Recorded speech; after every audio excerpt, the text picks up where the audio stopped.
Good afternoon, everyone. My name is Jason Barney, and I'm president of the Swanton Historical Society, and I've been teaching at MVU for the last 20 years. The primary class that I teach is a class called Abenaki and Local History, and that is a class where I take students out on a ton of field trips, and with the weather warming up this spring, students will be going out and experiencing, I hope, a lot of local history in the next couple of weeks. So here at Local Cable Access, we're going to be trying a new show where we try to focus in on a little bit of the history of the area, and we try to interview some of the folks who are involved in preserving or investigating that history. So as some of you know, or as many of you know, the old Swanton Hotel on the west side of the river is slated to be torn down in the next couple of weeks. And I've used that location in my local history class a couple of times to get students interested in their own local history. And as a teacher, when I started to research that building, I found that I had a lot to learn as well. So about a year ago, I did a presentation for the Swanton Historical Society where I gave a little bit of information about who had owned the Riviera Hotel many, many years ago, what the atmosphere of the building was like, what some of the bands were that had played there in the 1930s and 40s. And part of the presentation was to also try to get people who had gone to that location and enjoyed that location to come in and tell some of their memories. And it was a pretty unique experience, and I was glad that there was quite a bit of public interaction for that presentation. So I'm continuing to use the Riviera Hotel as a something that I can use in the classroom. My own interaction with that building while Reg Bellevue was the village manager in Swanton, I did not get the opportunity to tour the Riviera because it was in such bad shape. But now, with the demolition of that building just a couple of weeks away, I was able to contact Bill Sheets, the new village manager, and he was nice enough to arrange a tour. And on that tour, I was very excited because I took my camera and took a lot of photos of the inside of the Riv, and hopefully the Swanton Historical Society can put together another presentation where we share with the public the reasons why that building needed to come down and show off some of the photos so that people can see the damage on the inside of that building. So something else I would like to do as far as technology goes, we also were able to take in a 3D camera. So if anybody is familiar with that technology, what we plan on doing is taking some of the shots that we took inside the Riv and applying them to 3D or Oculus goggles. And that's something that I'll be able to use in the classroom.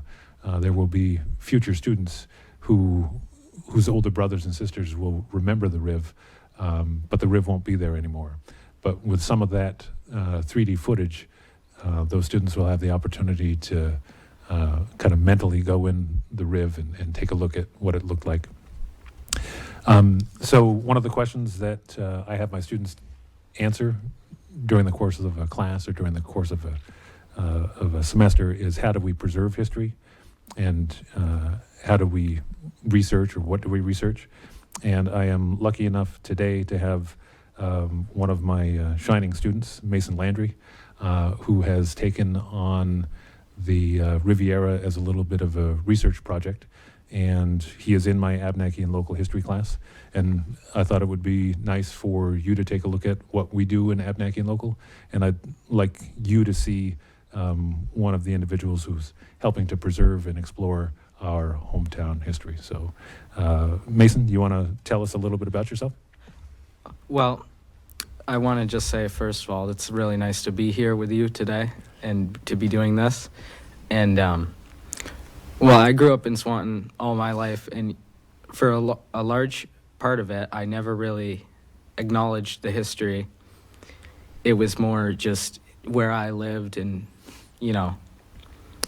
So I really started to get interested in the history when I met you in my 9th grade year, and exploring your room and hearing you talk about all these local things was just so amazing to me. And I found myself starting to go out around the town, riding my bicycle and just looking at all the things and going, wow, there's a large part of history right there. So you're in the Abneckian local history class now. We actually have only talked about the old hotel topically. One of the field trips that we have planned is on the date of the demolition. I would love to have students show up and pull out their phones and to be able to record that building coming down. And we've invited cable access to come and film it as well. Since we are talking about the Riv, I'm 47 years old, and I can tell everybody that having graduated from MVU in 1993, I did not have the opportunity, I don't have the institutional memory to tell stories of what the Riv was like in the 40s and the 50s, in the 60s and in the 70s. My experience with the Riv was basically driving by a building that continued to get worse and worse, become worse and worse shape. I think I remember the headline from a murder there in the late 1980s, but we'll talk about that a little bit later. So, Mason, can you tell the viewers what the Riv means to your generation? To my generation, I don't think a lot of people appreciate it for what it really is. And a lot of people should acknowledge that this is a big part of history. And like you were saying, you're 47 years old, and the hotel probably would have closed in about 1989, and you would have been like 14, 15, probably, my age. And around then, probably a lot of people sneaking in there, getting into trouble, maybe kids a little bit older than you. But to my generation, it's pretty much just a rotting building that no one really acknowledges. Yeah, so you just mentioned something that I will admit, but I can say that I never went into the Riv without permission. It was always, as I started to teach the class and I saw how some of you reacted to that building, I wanted to go in, and I wanted to go in, and I wanted to go in. But I can definitely credit Reg Bellevue for doing his job and towing the line. But I definitely appreciate Bill Sheets sort of giving permission to go in. And we'll talk about the time that you and I were both able to go in with some of your classmates as well.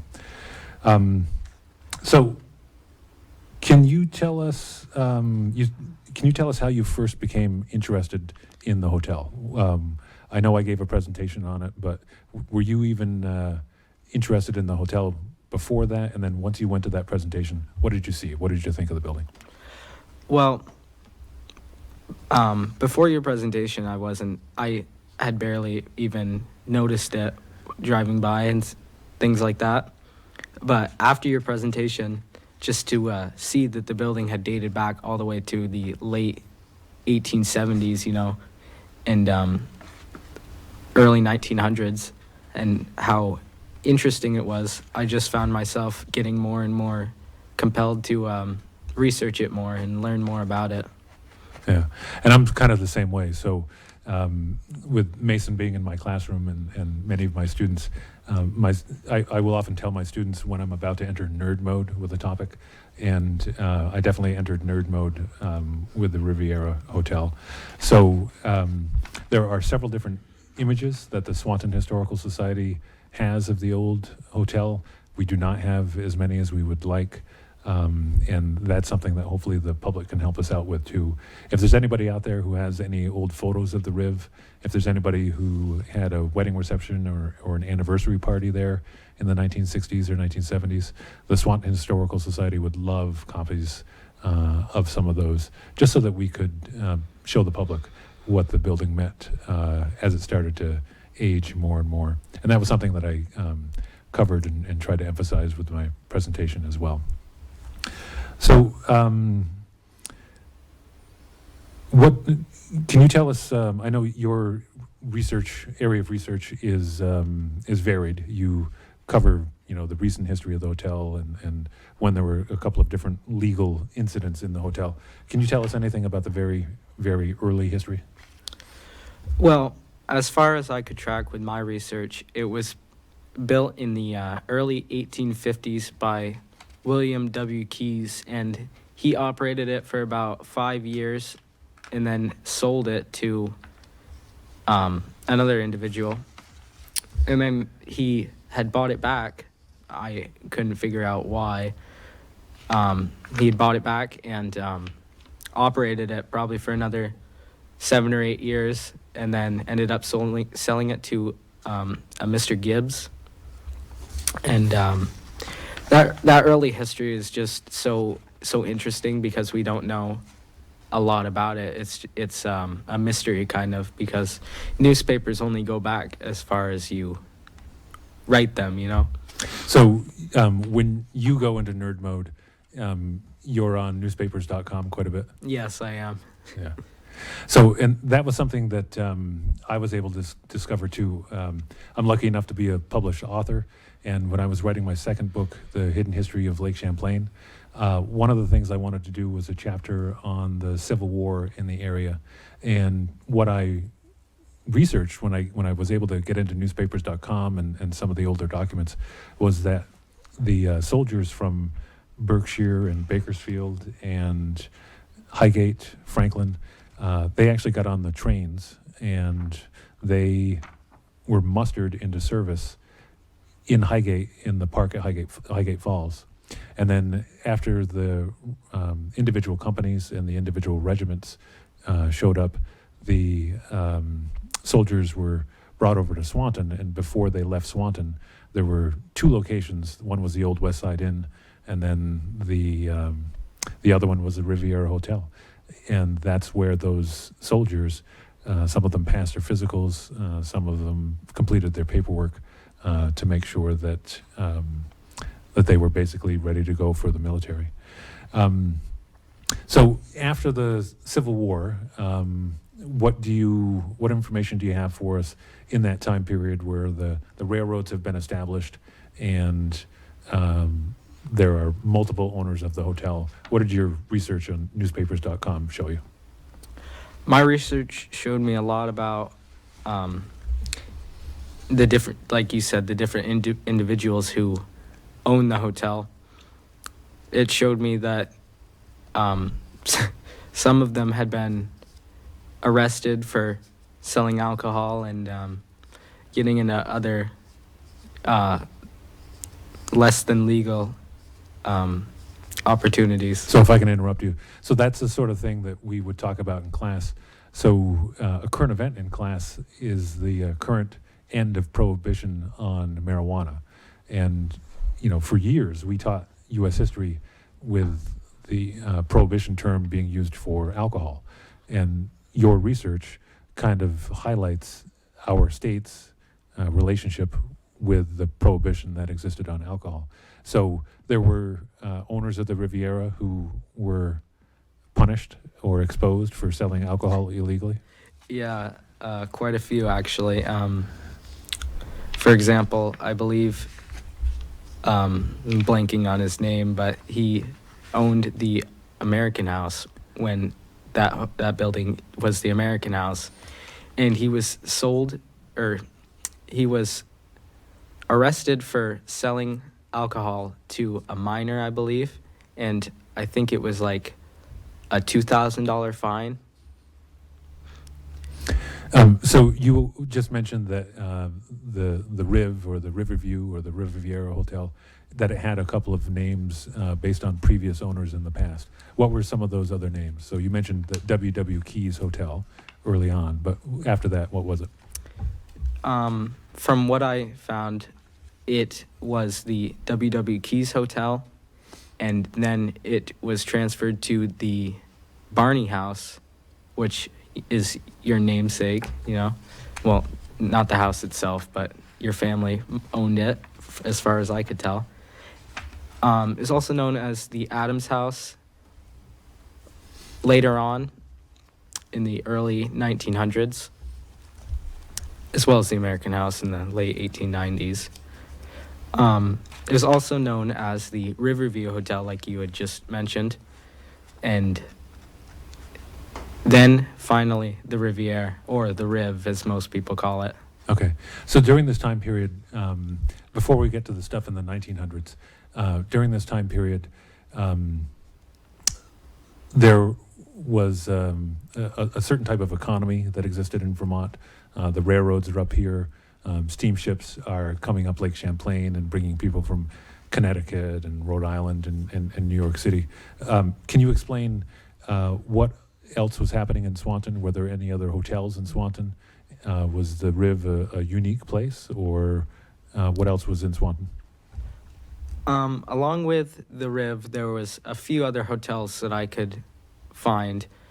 In the 1800s, there was a hotel at Maquam Shore called the Champlain Hotel, which went along with the steamboat Maquam, which went from, you'd know better, but I think it went from Plattsburgh to Maquam Shore. Mm-hmm. There's also the Central House where the Swanton Public Library stands today. It burned in the 1860s, I believe. And another one was the West Side Inn, which in fact is right behind the Riviere. And that was where a lot of the railroad workers probably stayed around town, you know. The Central House being one of the ones for travelers from like St. Albans or Richford to come and stay at. It was nicer and higher quality. So let's talk about the economy at the time. So you mentioned that and I had mentioned earlier that the steamboats would come up Lake Champlain and they would dock at Maquam Bay. How did people get from Maquam to the center of town? And then how did the Riviera take advantage of that? Or at the time, I guess it would have been the American House or the Barney House. Around that time period, they would have taken a stagecoach from the railroad depot, which is now the Swanton Historical Society, which used to be right on Depot Street in Swanton, which is where Poulin Grain stands today.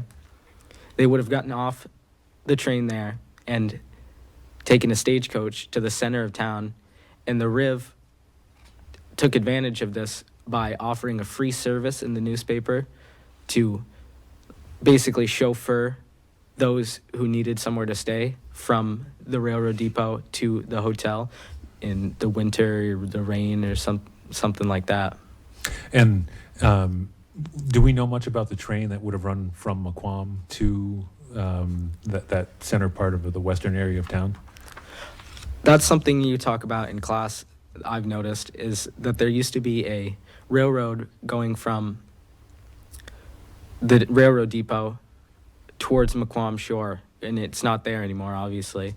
And it would have gone to a dock where the steamboat Maquam would, stop. So I can't let this question go by. You mentioned that the name of the building was the Barney House for a short amount of time. Yes. Do we have a lot of information about that? Is that as grandiose as it sounds, or?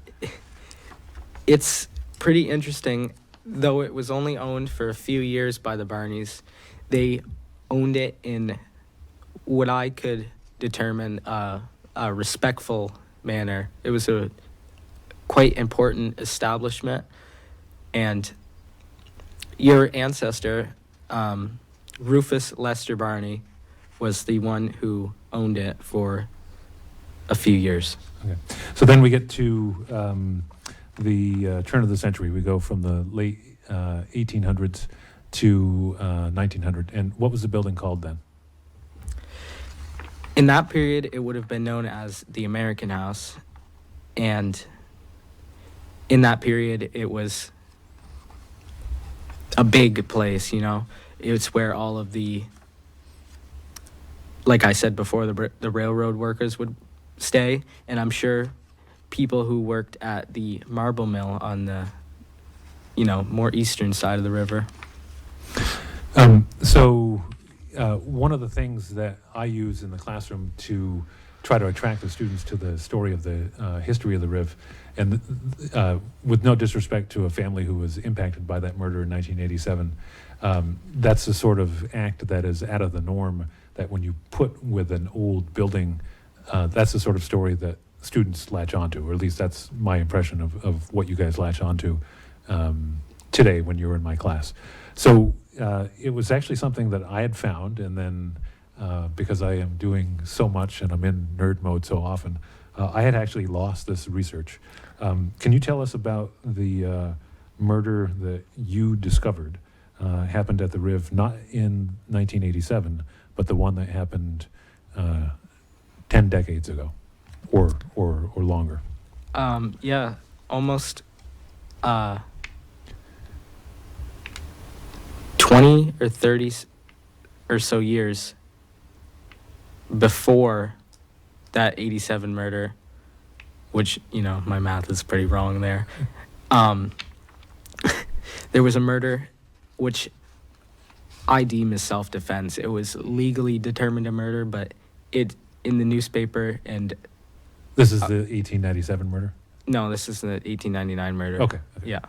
But there was a man who had come into the Riviere, then the American House, and was clearly intoxicated beforehand, was refused admission from the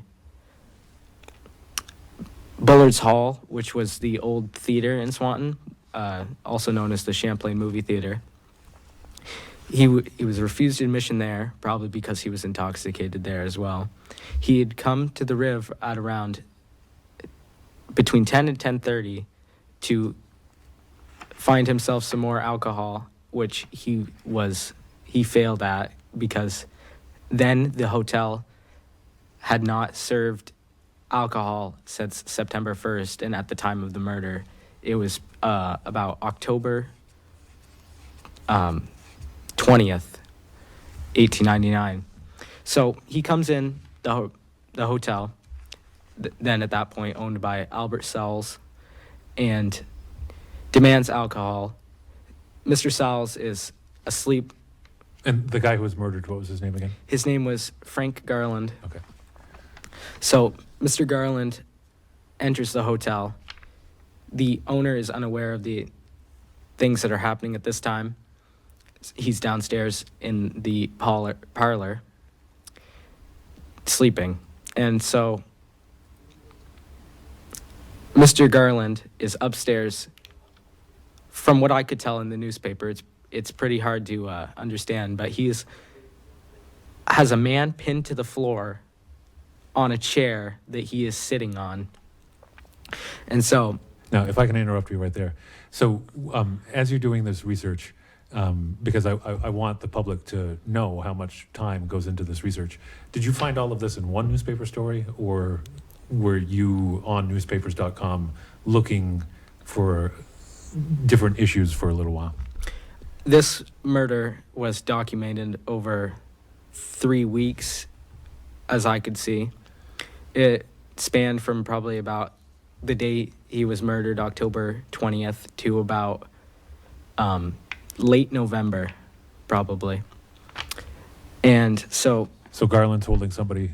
Garland's holding somebody on the floor under a chair. So Mr. Sells tells him to stop. Mr. Garland says, "No, not until I get more alcohol." And Mr. Sells says, "We haven't served alcohol here since September 1st. And he tells Mr. Garland to go look for himself behind the bar. After he finds out the bar is empty, Mr. Sells tells him that he has to leave because you can't have that kind of ruckus at, 11 o'clock at night in a rather busy part of town. So Mr. Sells tries to go get the night watchman, Lewis Camp, who is over at Bullard's Hall at the time. And so he tries to leave, and Mr. Garland grabs him by his shirt collar and tells him, "No, you cannot leave or I'll kill you." And so he forces Mr. Salles back inside and tells him that he's not leaving. And after a short while, Mr. Garland goes back upstairs to, or wherever the office was, I'm not quite sure. And he goes and is making a ruckus with the men upstairs again. There's a few railroad workers in the hotel at the time. So Mr. Salles manages to sneak out the back door and make his way to Bullard's Hall, where Mr. Camp is. The town constable. The town constable at the time. And so he's back at the hotel. Mr. Garland is running about the hotel asking Mr. Simpson where the owner is, and Mr. Simpson is like feeling under the weather at the time, so he can't move. He's basically paralyzed, sitting in this chair, and he says he does not know where Mr. Salles is. And so Mr. Garland says, "Where's Albert?" Or apologies. Mr. Garland says, "Where's Mr. Salles? He's the man I want. I'm going to kill him." Shortly after, Mr. Salles and the constable arrive back at the hotel, and the constable makes an attempt to arrest Mr. Garland. Mr. Garland then refuses arrest, is unable to be handcuffed. So the constable draws his club to attempt to take care of Mr. Garland and get him arrested. And so the constable somehow loses his club, and it ends up in Mr. Garland's hands. And Mr. Garland is beating this man. He's on the floor. His head is bleeding. And Mr. Salles goes to go get more help back across the river. So this constable is on the ground, bleeding from his head very profusely. And he's one blow away from death, according to the doctor of Swanton's statement. So the constable, Lewis Camp, has absolutely no choice, in my opinion, but to draw his revolver and shoot Mr. Garland twice. Hearing the shots, Mr. Salles, who's pretty much right outside still, hears this and goes and thinks it's Mr. Garland shooting the constable. Now, this interaction probably happened on the ground floor in the area where our senior generations would remember entering the hotel. There's a pool table on the right-hand side. The pool table may or may not have been there at the time, but it would have been to the left of that center area. Yeah, probably. And so what happened to Garland and what happened to Camp? Mr. Camp is unable to move on the floor, and he's, like I said, badly beaten. Mr. Garland ends up leaving the hotel around 11:30, and he isn't seen again until 1 o'clock the next morning, which was Saturday. And so that Saturday, he stumbles into where he lived at the time, the West Side Inn, which, like I said before, happens to be right behind the Riv. So, which only asks the question, where could this man who's been shot twice, where could he have been between the hours of 11:30 and 1 o'clock? So he stumbles into the West Side Inn where he lived because he worked on the railroad. He asks to go in his room. He's waking quite a number of people up because he's stumbling around. He asks to lay down because he's been shot. And generally, the people who are around at the time think he's just kidding, like something like that. And when they see that he has very visible wounds in his lower intestines, they summon the town doctor. The town doctor determines eventually that he cannot be saved unless he is moved to the train or moved to Burlington by train in the early morning. So in the early morning, he's sent by train to Burlington, and he's sent with the doctor and a few other people, I believe. I can't remember who they are, but eventually, 3 o'clock that Saturday afternoon, he dies on the train before reaching Burlington. And back in Swanton, Mr. Camp is being treated by another doctor, presumably from St. Albans or something like that. And they determined that he was very close to death when Mr. Garland was beating him. But after Garland dies, Camp does not have an easy time of it legally either. No, starting about November 5th, he's put into multiple court trials determining whether or not this was a legal murder, well, a legal killing. So I didn't read too much about the court cases, but eventually by November 25th, I believe, the judge determines that it was in fact a murder, and Mr. Camp is suspended, I believe, for 2 weeks. But I'm not sure if he was the whole town constable. There may have been a few others, but as far as I could tell, he was only the night watchman. And Mr. Garland had actually been the night watchman before, so I'm wondering if it's a job that anybody could have had just to patrol the town and make sure everything's all right. So this would be an example where the research talent of the student has surpassed the research talent of the teacher, because that was some pretty detailed memory recall you just did. This is a question that's not on our sheets, but did Camp face any other legal problems after that you know of, or is that something that both of us would still have to research? I believe that we would still have to research that. As far as I know, he did not get any more legal repercussions. Okay. But he did resume his job as night watchman, Oh. I believe. Okay. So once that interesting history is over, we get to the early 1900s. And do you want to offer just a real quick comment about what the hotel became to Swanton as we leave the 1890s behind and as we get to the 1900s?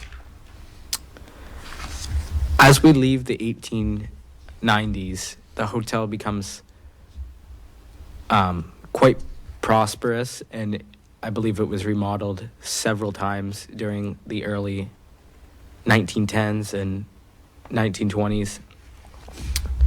But by that time, it's known as the Adams House.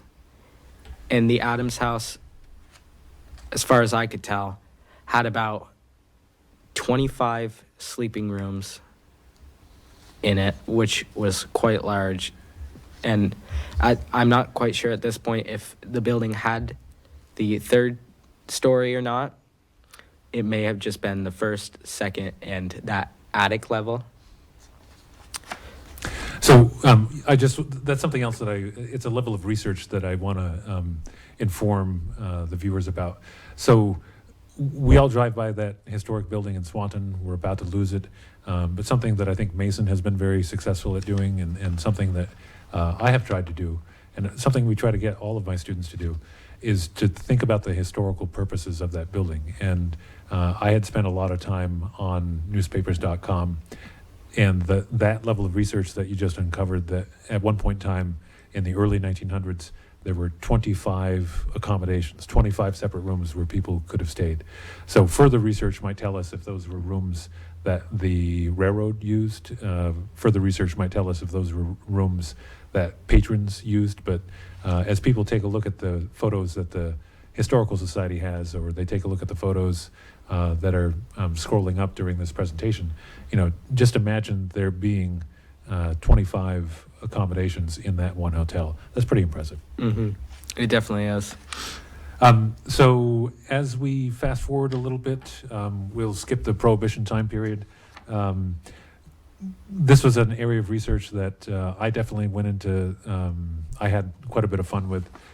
Can you talk about, as we get into the 1930s and the 1940s, just how popular was the Riv and what was happening there? During the 40s and 50s, and even the late 30s, the Riv was a very popular place. Music every week, like the Continental Swingsters and Mickey and his Cowboys, a couple of bands that played there. I believe at this point it was owned by Mr. Ray Chappelle. I believe he took control from his father in 1934, and in my opinion, I believe he did a very good job at making this a popular destination where everybody would want to have their wedding receptions and stuff of that nature. Yeah, and this was a particular interest for me too, because I also feel that this is a way that, as a teacher, I can reach out to students and try to get their imagination. So you mentioned the Continental Swingsters and some of the other bands. When you use newspapers.com, a lot of those, the band names show up on advertisements. So those have been recorded for history. And, we know what sort of music was playing at that time, whether or not it was jazz or whether or not it was the local band playing some of these other sort of nationally known or state known tunes. But this is a great way for people to research what was alive and what was happening at the Riviera in the 1930s and 1940s. And this is something that I will continue to develop with my students is that music theme, because students always have their headphones or earpods in and they're listening to tunes. I think that's a great way to try to get the students to connect. So a lot of the music would have been live? Yeah, it would have been live. And I believe you said this. I think at some points they had a man there who would broadcast it over the radio, live shows. Yeah. And the Swanton Historical Society does have I believe, 2 separate photos of the Continental Swingsters. One of them is a postcard. And it's just neat to have that captured for people to take a look at. And that particular area would be in the back portion of the Riv. And something we'll talk about here as we wrap up. That was in the rear portion where the stage area is. So as we get closer to the 1970s and the 1980s, what did you find about the Riv during those decades? During those decades, it began to dwindle in popularity.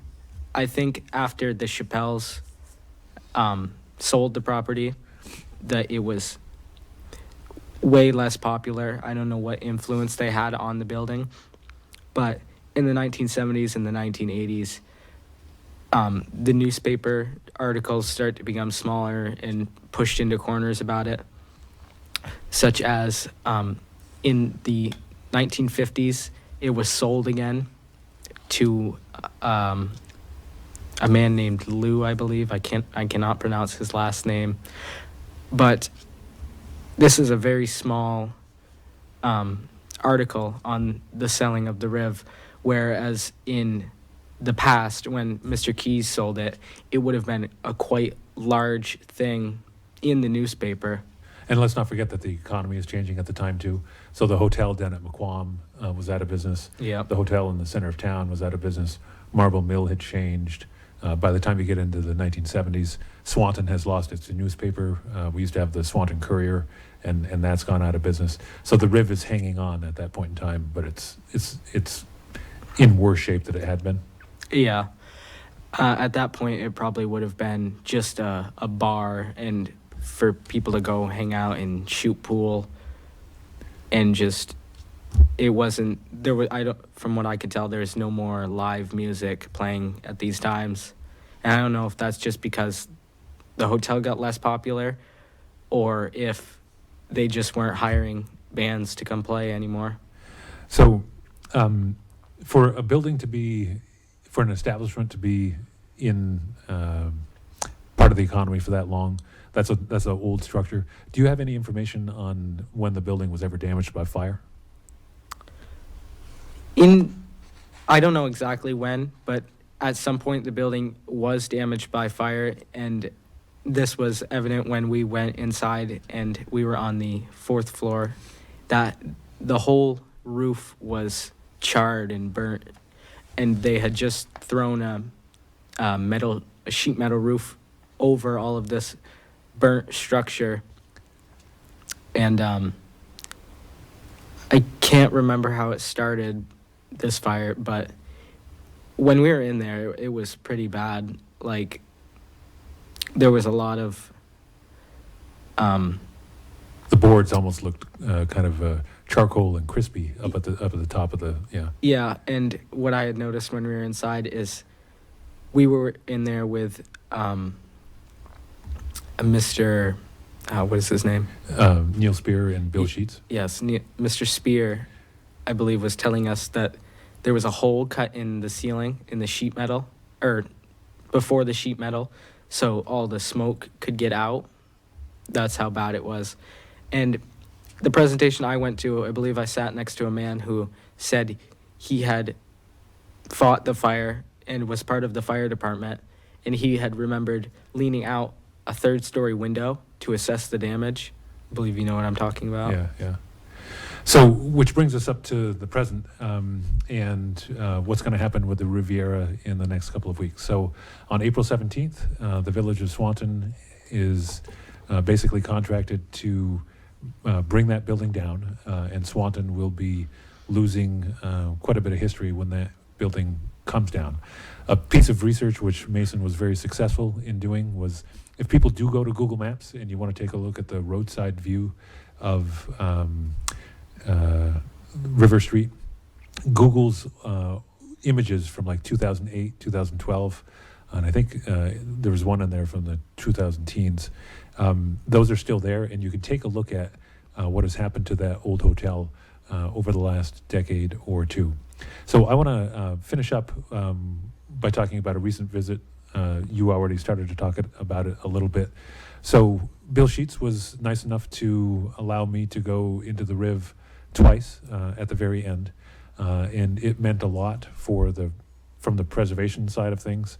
When I went with Bill the first time, I could not get the camera working for the 3D footage, so I messaged him back and said, Bill, is there any chance before this comes down that I could get back in the Riv to take a look, to preserve history, and I might have a couple of students. So the village manager and Neil Spear, they were kind enough to let us back in. I was able to get some 3D footage. So what can you tell us about that visit? That experience was very special to me, just to have a chance to go inside of this building that I've obsessed over. It was very interesting to see all of the things that people had left inside of this building, whether they had lived there or not. Things like cassette tapes, an old record player, and to see your pictures from before, televisions, couches, bookshelves still full of books. And this experience helped me realize that this building had a lot of history and it needed to be saved.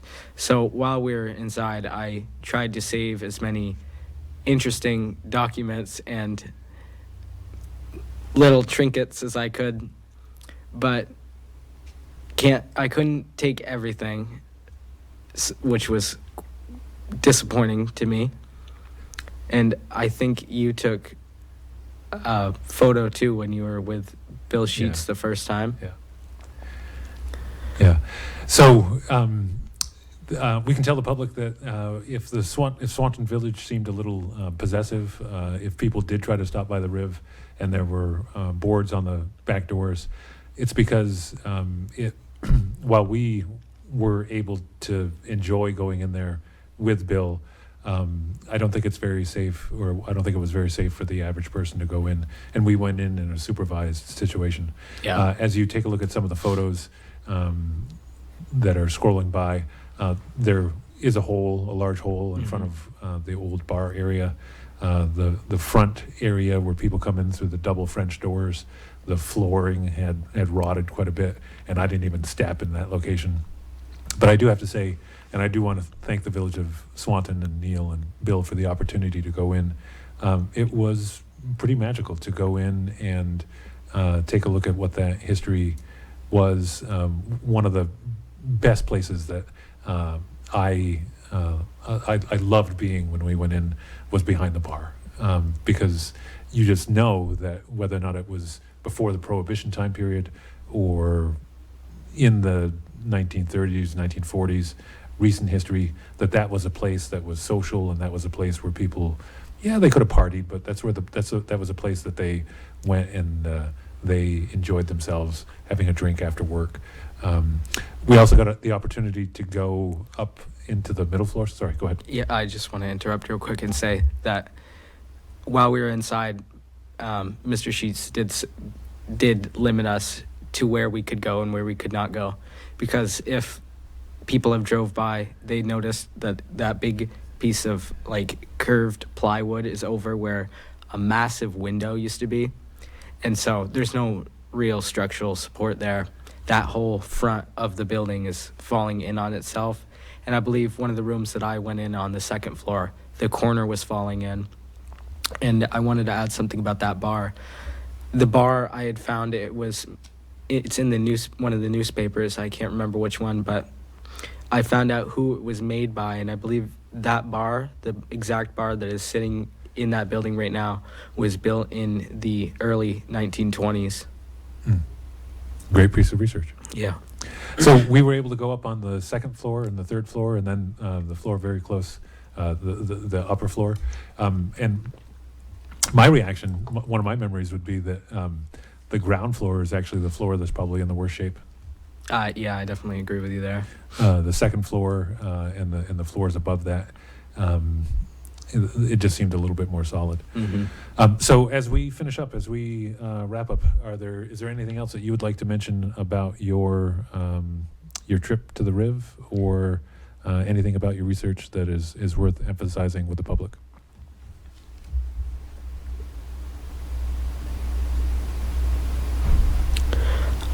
I believe that the history of the Riv should be preserved, because there's so many people who have walked through the doors and stayed for a night or two, that it's just important that we acknowledge, I think, that we acknowledge those people and the stories that they had and the stories that they could tell about the Riv. The 70s and 80s, I'd like to learn a lot more about the hotel then, because I've only really, as you know, I've researched the late 1800s and the early to mid 1900s. I haven't really explored that piece in between.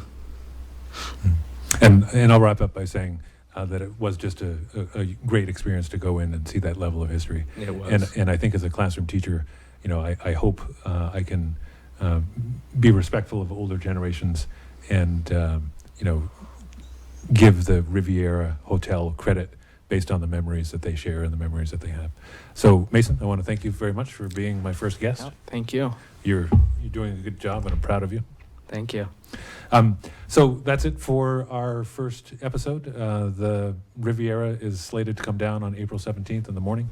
We'll try to have either some drone footage, or we'll try to have it recorded.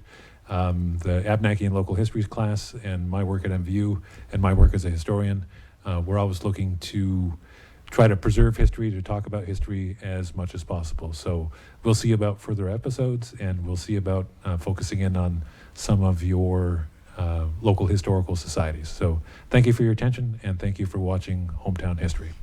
Have a good afternoon.